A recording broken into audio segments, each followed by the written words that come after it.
Howdy folks, and welcome back to Mingles with Jingles. I have to tell you, it's been a busy couple of days around Chateau de la Jingles.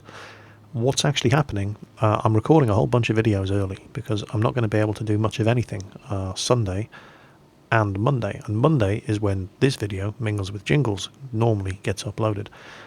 And the reason I'm not able to do a whole lot of stuff is because on Sunday, i.e. if you're watching this the day it gets released, yesterday, I'm going to the Imperial War Museum at Duxford for the Spring Air Day. So I'm taking the video camera along. Hopefully we'll get some great footage of classic aircraft. Maybe pop into the Land Warfare Hall there and have a look at some tanks and stuff. But what it's meant, because in order to get to Duxford on time, we're going to have to leave in order to beat the early traffic around about 3 o'clock in the morning. So I've had to basically jam-pack, do 3 videos all at once and then stagger the release, because I'm not going to be around to do anything on the Sunday.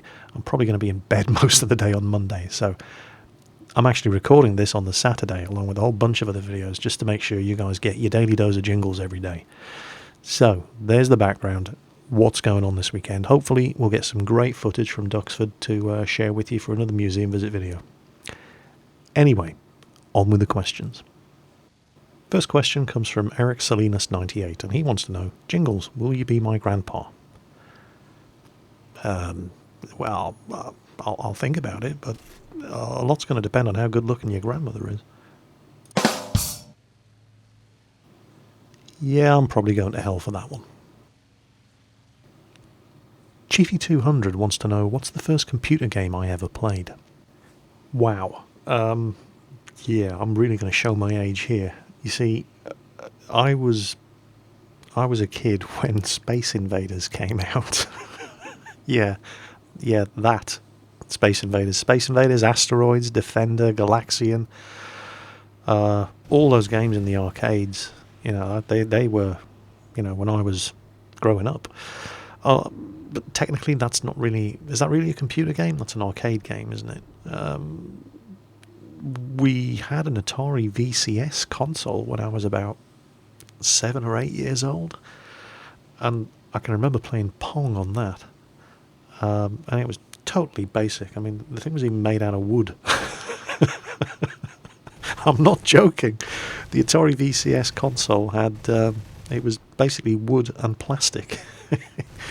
This is taking me back a few years.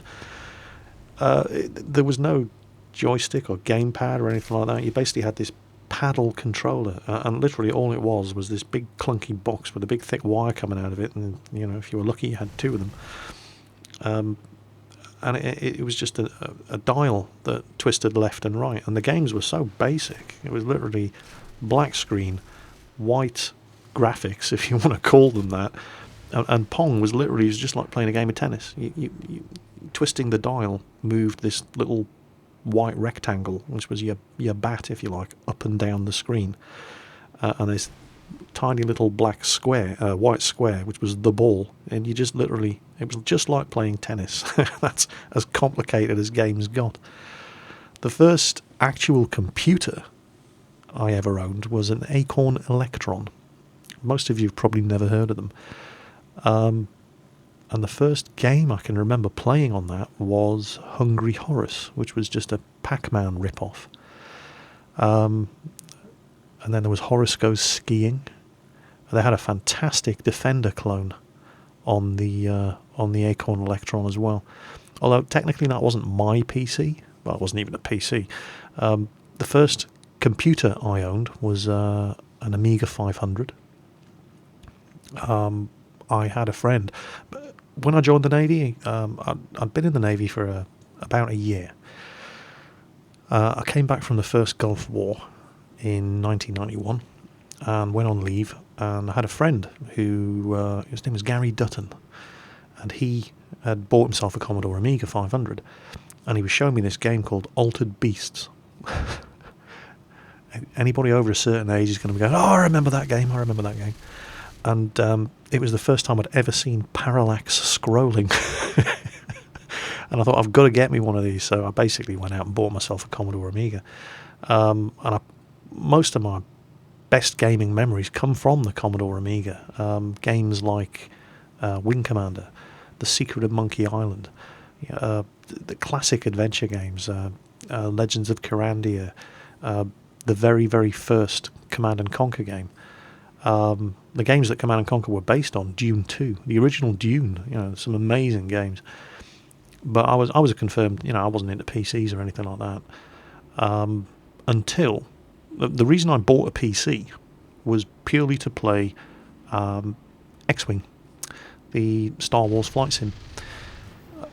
It was going to be coming out on the Commodore Amiga as well, but then LucasArts, actually they were called Lucasfilm Games back then, announced that they were abandoning plans to release the thing on the Amiga, and it was only coming out on the PC. So I actually, before I could afford to buy a PC, I'd bought the game, and I was playing the guy. I had a friend who worked for a software, a games development company up in Newcastle, and he had this 386 SX laptop with a black and white screen and a trackball.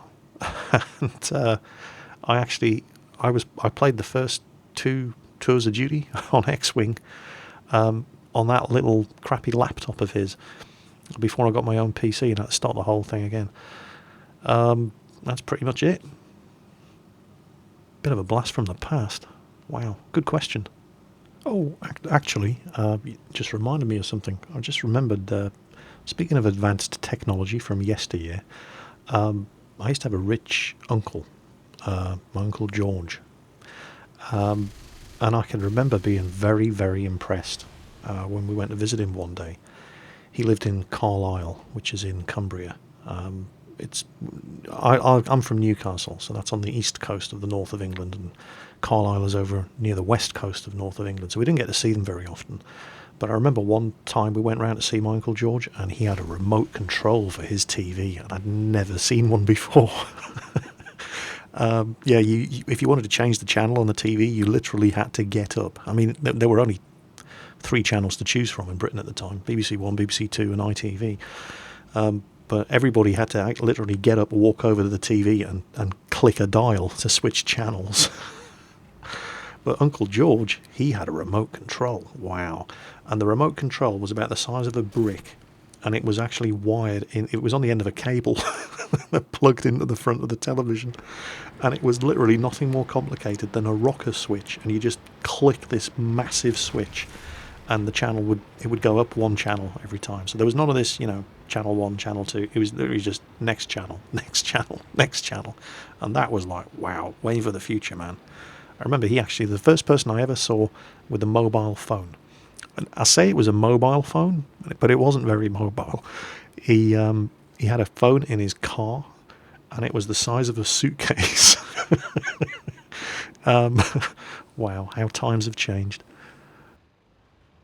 Anyway, next question comes from Abraham Lincoln. He wants to know, Jingles, do you have any tanks on the North American server? First of all, let me just say, Mr. Lincoln, big fan. Loved what you did in the Civil War. Massive fan of the speech at Gettysburg. But top tip for the future, try to stay away from theatres. As for your question, yeah, I've got a couple of tanks on the North American server. It's funny you should ask this right now, actually. I've actually started playing more on the North American server. The reason I actually have an account on the North American server in the first place was, well, first of all, for replay contests, in order to access the various different regional gift shops, like, obviously I can do the EU gift shop because my account is on the EU server, but in order to be able to give away prizes to people on the North American server and the Southeast Asian server and the Russian server, I've had to set up accounts on all of those servers. And I've started my own forum thread on the North American server as well, with the old video updates and so on and so on and so on. But in order to do that, you have to play a certain amount of battles before you get forum posting privileges. So I've started playing a couple of games on the North American server, and I tell you what, it's been bloody hard work. And it, this isn't a criticism of the quality of play on the North American server at all. It's just I'd forgotten how hard it was playing tier 2 and 3 tanks stock with 50% crews and no premium account. it's bloody horrible. I tried to stick it out for as long as I could, but I gave up, and I've bought a premium tank. I've paid for a premium account. It was bloody horrible. I've been spoiled. I've been playing with premium accounts and I've had so many good tanks for so long. I totally forgot what it was like for you guys who were, playing World of Tanks as a free-to-play game. You have my sympathies. Actually, I'll tell you what's funny about playing on the North American server. This is great. I had to come up with a new username for the North American account. Believe it or not, Jingles was already taken, so I called the account on the North American server. It goes by the name The Mighty Jingles, all one word. So that's the name of my account on the North American server. And I've been playing a lot of low-tier British tanks and American tanks on the North American server over the last couple of days. And I guarantee you, right, every time I get a game, usually before the countdown has actually ended and the battle itself has started, somebody will say, "Oh my god, is that you, Jingles?" And then somebody else will go into just furious Jingles denial mode. And they're like, "That's not the real Jingles, you're an imposter. Burn him, burn the witch." And I have to spend the rest of the game deciding whether or not I'm going to actually just ignore them and drive the tank, or try to defend myself against accusations of, treachery and... Well, anyway, last night, one of the guys who was denying that I was I wasn't even claiming to be, me. I was just trying to play the bloody game, but the argument was raging backwards and forwards between... Funny, it's always the guys on my team who are going, "Yes, that is the real Jingles," and it's always the guys on the enemy team who are going, "No, that's not the real Jingles." Don't know what's going on there. Solidarity, I suppose. But anyway, one of the guys in the enemy team who, in this particular game I'm thinking of, was quite vocal in his denial that I was who I was claiming to be, started PMing me. That's the first time that had happened. And he demanded that in order to prove that I was, the Mighty Jingles, I would have to mention his name in the next video that I did. So what I thought would be really, really funny would be to mention this whole conversation in the next video, but not mention the guy's name. So he'll be forever wondering. Next up, the Desk Jetser wants to know, "Jingles, what's your opinion on the Avro Lancaster not being able to carry anything near its historically correct maximum payload in War Thunder?" It winds me the hell up, would be my honest answer to that question. At the moment, the Mark III Lancaster in War Thunder can carry 14 500-pound bombs or 2 4,000-pound bombs, and you have to grind XP to get the pylons that allow you to carry the 2 4,000-pound bombs. This is bollocks. And it winds me up all the more because Gaijin are banging the drum of historical accuracy so hard, compared to all their competitors. And, we're not even talking about the special modifications to the Lancaster that allowed it to carry the 22,000-pound Grand Slam bombs. We're just talking about its normal bomb load. The Lancaster could carry 14,000 pounds of bombs. At the moment, in War Thunder, it's got barely half its maximum payload capacity. If you don't believe me, have a look at this. That is the standard industrial demolition bomb load of 14 1,000-pound bombs. Nothing special about that, no special modifications required. That's what the Avro Lancaster carried when it was on industrial bombing missions. And yet, in-game, the most it can carry are 2 4,000-pound bombs, which you have to grind XP to be able to do that, or 14 500-pound bombs. It winds me up. It really winds me up. Pisses me off all the more, especially because Gaijin's... one of the major selling points of War Thunder is that the aircraft in it, if they're not already, they are intended to be and will be modelled as accurately as possible. Well, okay, how about giving the Lancaster an accurately modelled bomb load? That'd be a good step in the right direction. Next up, Rytidas, and I hope I pronounced that right, wants to know, if I was sentenced to death, what would I choose for my last meal? I'm not fussy, really. Anything will do, as long as it takes a really, really long time to cook, like 20 or 30 years. Man Sam wants to know, why have you not been really using your World of Tanks press account for reviews lately, and could we please see some of the exclusives like the MTLS?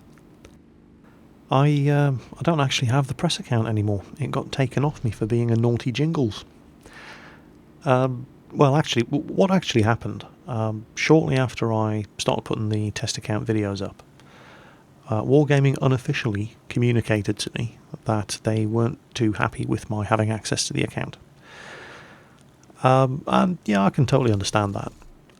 It was just totally unfair on all the other YouTubers who didn't have access to press accounts, and they didn't want to be seen to be playing favourites. So if they were going to withdraw my access to the account for that reason, I wouldn't have had a problem. I would have totally understood their position. But they didn't withdraw the account from me for that reason. They told me they weren't happy with it and then didn't do anything about it. And then I did the Jagdpanzer IV video, and in the Jagdpanzer IV video, as I'm sure many of you are aware, I team killed an arsehole who was trying to push me out of cover and get me killed by all the enemy tanks in front of me, because he didn't like the fact that I was sitting in the bush that he wanted. So anyway, the video goes up and the entire world sees me using a World of Tanks press account to execute some douchebag who's trying to get me killed by the enemy team. And about a week goes by, and then I log back into the World of Tanks press account, and it tells me access removed due to inappropriate in-game conduct while using a press account, or something along those lines. Basically, Wargaming had said, "Oh, we don't like you having this account because nobody else has one," and then didn't do anything about it. And then I put this video up, and they just leapt on that as the excuse they were looking for to terminate access to the account. I'm certainly not complaining about it, though. I didn't really leave them with any choice. I've always been a firm believer, I've always maintained that you should go ahead and do whatever you like, whenever you like, to whoever you like, as long as you're prepared to live with the consequences of your actions.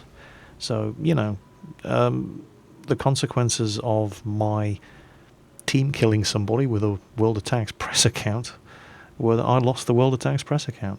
I can't complain about that. I deserved it. I'm just sorry that you guys aren't going to get to see any of the other, tanks that were available on that press account, except for the MTLS and the Panzer IIJ, which I do have pre-recorded footage of. So there will be some more special tank videos coming up. I did get a couple of games in before the account was removed. The Panzer IIJ in particular is hilarious. You're going to love it, trust me. Billy Warren wants to know, if you could add a new tank from World War II to World of Tanks, what would it be? Sherman Firefly. In fact, I don't even know why the Sherman Firefly isn't in the game already. For those of you who don't know what the Firefly was, it was a British modification of the M4 Sherman that basically fitted a 17-pounder anti-tank gun to the turret of the M4. The British had been trying to mount their 17-pounder anti-tank gun to the Sherman for a long time, and it wasn't until they literally turned the gun on the side and redesigned the recoil springs that they could fit the thing inside the Sherman's turret, and it was devastatingly effective. It was the only Sherman tank that could routinely deal with Tigers and Panthers. How would they implement it into the game? Well, the 17-pounder managed to penetrate up to 140mm of armour without too many problems. And that's roughly the equivalent of the armour penetration of the German L70 75mm gun, and that's a Tier 6 medium tank gun. Make the Sherman Firefly a British Tier 6 premium medium tank. Problem solved. Sooner the better. And I know people from Wargaming are watching these videos because, well, I no longer have a press account. So, just planting seeds. Sherman Firefly. Tier 6 British medium premium tank. I'd buy one. Next question. Jack MCA 11. Between World of Tanks and War Thunder, which do you prefer the most? Honestly, it varies.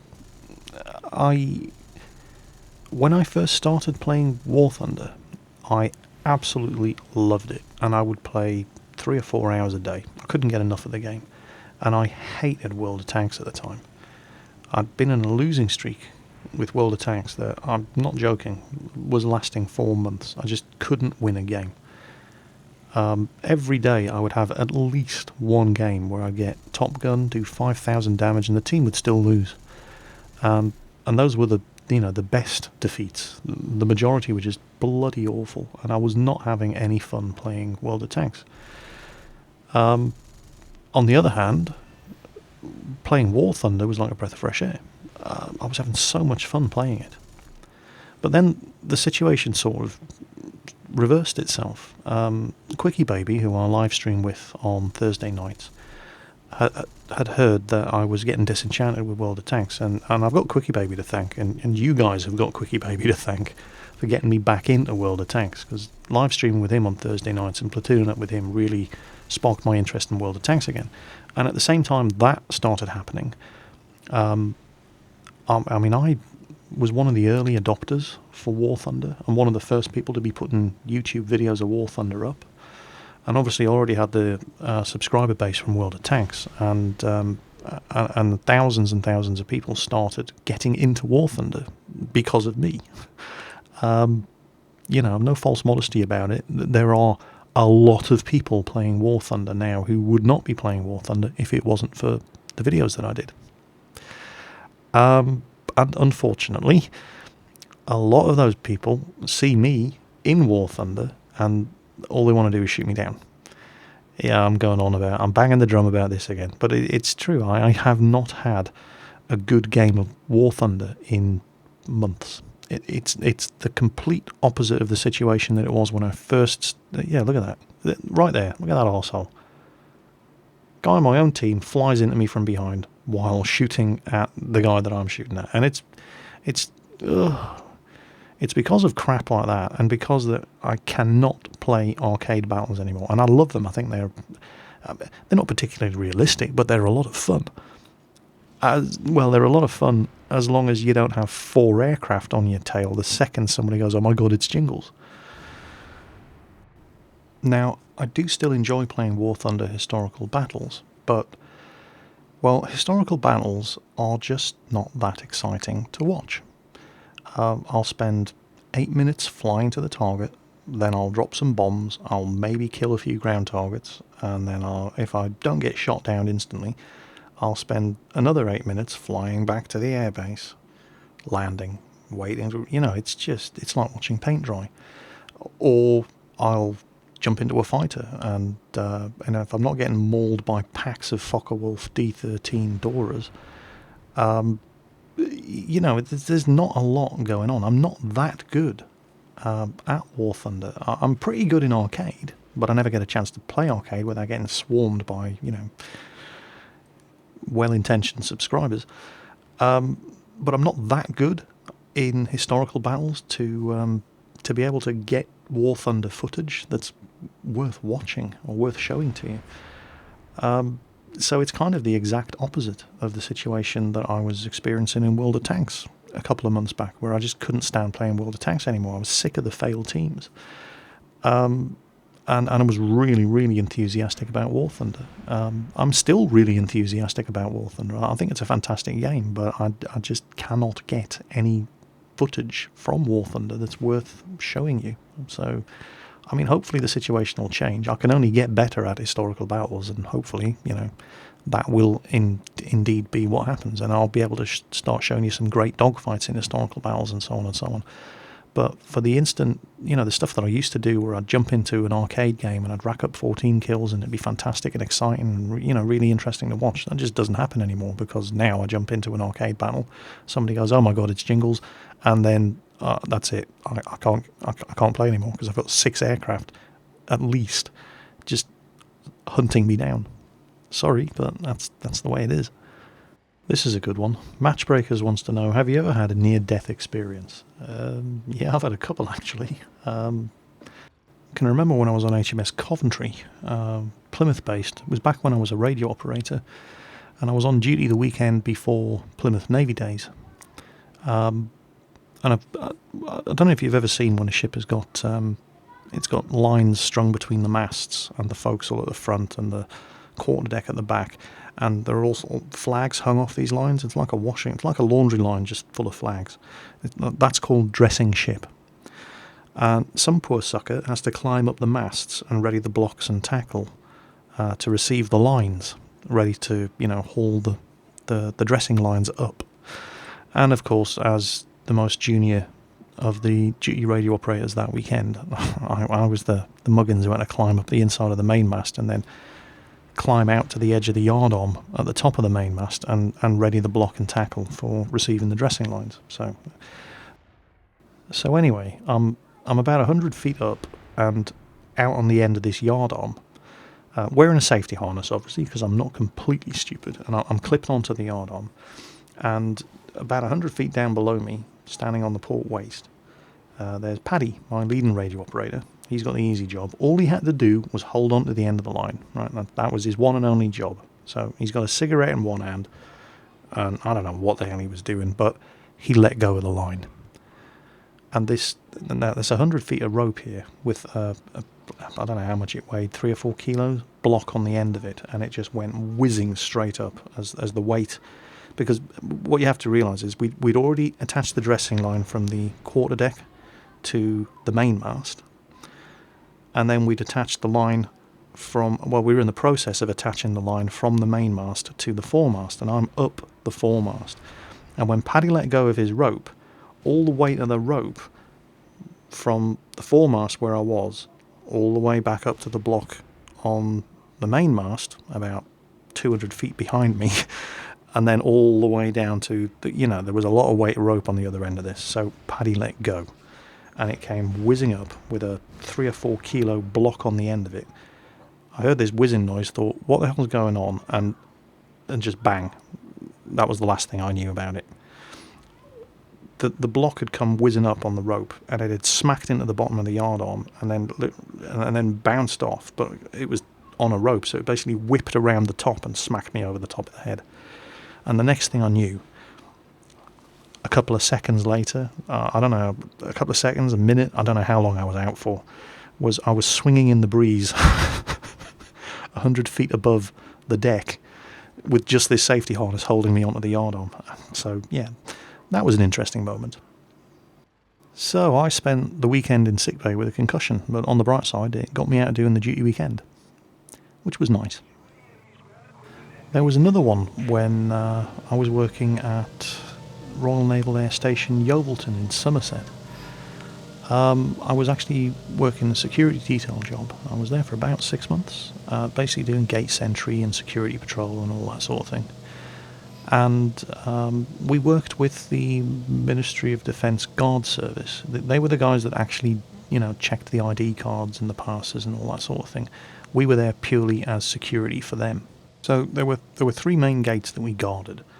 There was obviously the gate to the air station itself, and then just across the main road from the gate to the air station was the gate to the wardroom, where all the officers lived.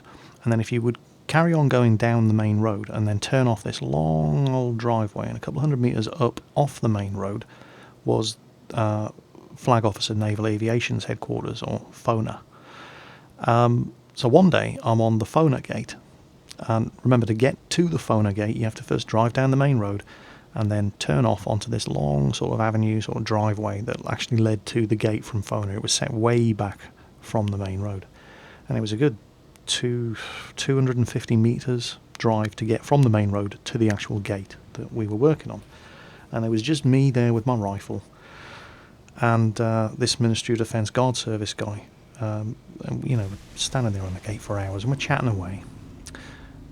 It was a Sunday afternoon. There hadn't been anybody in or out of the gate in ages. And me and Shady was his name, that was his nickname, we're standing there chatting. And then suddenly a car turns up. So drives along the main road, turns, comes down the drive. It's a good 250 metre drive from the main road to get to the gate itself. And Shady go, oh, business, we got a customer. Puts his cap on, steps out the guard post and stands by the side of the road ready to inspect their security pass and let them in. And I took up my position, standing on, there was a speed bump right at the security checkpoint. So I'm standing on the inside of the gate from the speed bump. And then this car starts accelerating, and I mean really floored the accelerator. Now, you have to realise that this was in the early 1990s and there was a very, very real terrorist threat. The IRA had been blown up. Well, it wasn't that long before this happened that the IRA had killed a whole bunch of Royal Marine bandsmen in their barracks at Deal by detonating a bomb there. And so we operated under a specific set of rules of engagement. And one of the occasions in which we were allowed to open fire was if somebody drove a vehicle through a vehicle checkpoint, putting lives at risk. So if somebody was driving a vehicle straight at me, I could shoot them. You have to be very specific about that, right? If I'm standing in the middle of the road and somebody's driving a vehicle right at me and they're not slowing down, I'm perfectly entitled to shoot them. And that's exactly what happened. This person, whoever they were, I couldn't see who they were too far away for one thing, plus the sun was behind me, so the front of the windscreen was just glare. I couldn't see anything inside the car. No idea how many people were in it. They accelerated. So I thought, well, okay. And I raised my hand in the old, arm forward, palm flat out in the stop signal. And if anything, they started going even faster. So at this point, they're only about 100 metres away. I've got to think really fast. Shady had only started reacting, and I'm standing there with a 5.56mm rifle in my hand. So I cocked the rifle and I aimed at the windscreen where the driver would be sitting. And for a couple of seconds, they didn't do anything. They kept coming. And I don't know why I didn't shoot. But in the couple of seconds it took for me to think, crap, am I going to dive out of the way or am I going to fire? They suddenly slammed the brakes on. And this car came to a halt. I am not exaggerating, right? Inches from my knees. They were literally, the wheels of the car were right up against the speed bump. The bumper of the car was over the speed bump, and the tips of my toes were on my side of the speed bump. That's how close this car came before it stopped. With me. And of course, now they're close enough for me to see who's driving it. With me pointing a cocked and a loaded cocked weapon at an old lady. It turned out, yeah, it's me terrorising innocent women again. It turned out this old stupid cow was actually the widow of the former executive officer of Royal Naval Air Station Yeovilton. Now, those of you who've spent any length of time around the wives of senior officers will understand exactly what I'm talking about here. Senior officers' wives all seem to be labouring under the illusion that they actually hold some sort of rank in the military, at least equivalent to that of their husbands. And this particularly obnoxious old cow was apparently notorious for thinking she was too good because, my husband was the executive officer here, don't you know? Thought she was too good to stop and show her ID card every time she drove in and out of the gate.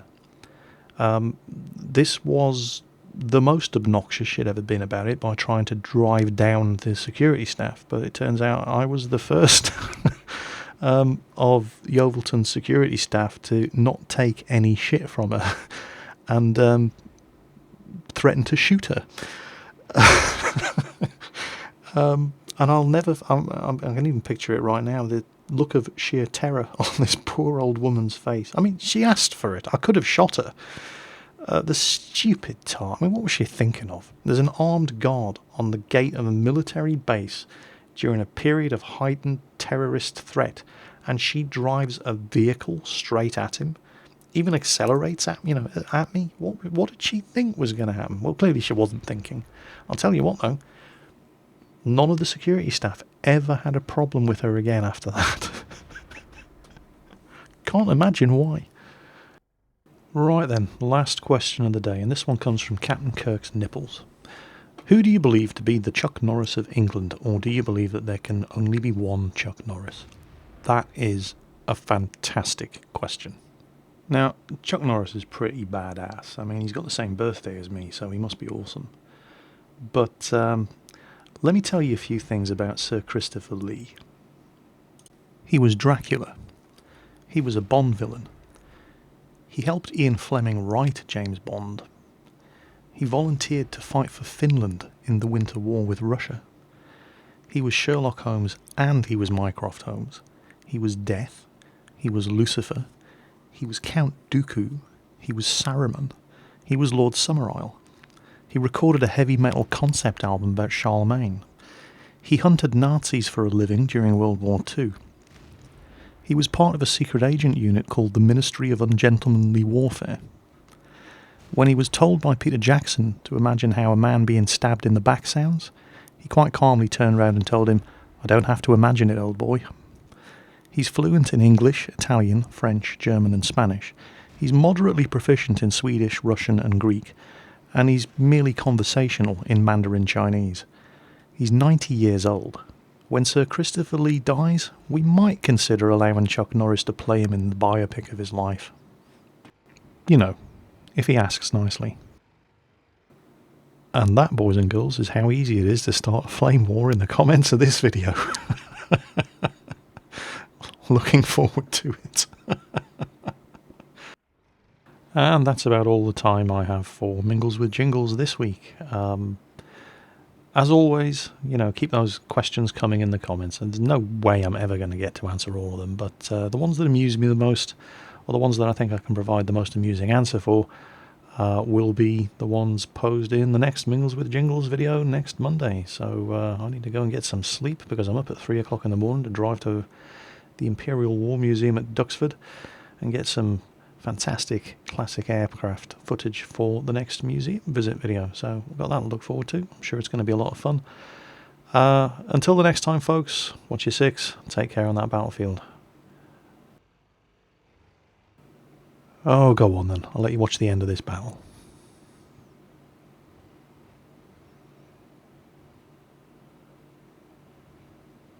Oh, watch this. Watch this Type 59. This is hilarious. It's like he's not even looking at me. Watch this. One shot. Bang. On fire. This was a fun game. I do love setting tanks on fire.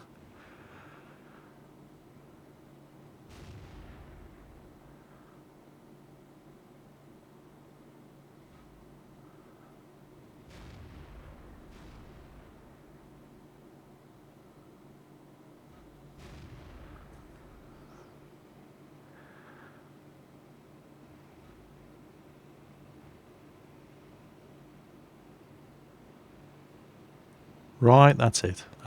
That's enough. There's only 2 of them left, and they die before I get anywhere near them. Hope you enjoyed the video, folks. Catch you same time next week. Take care.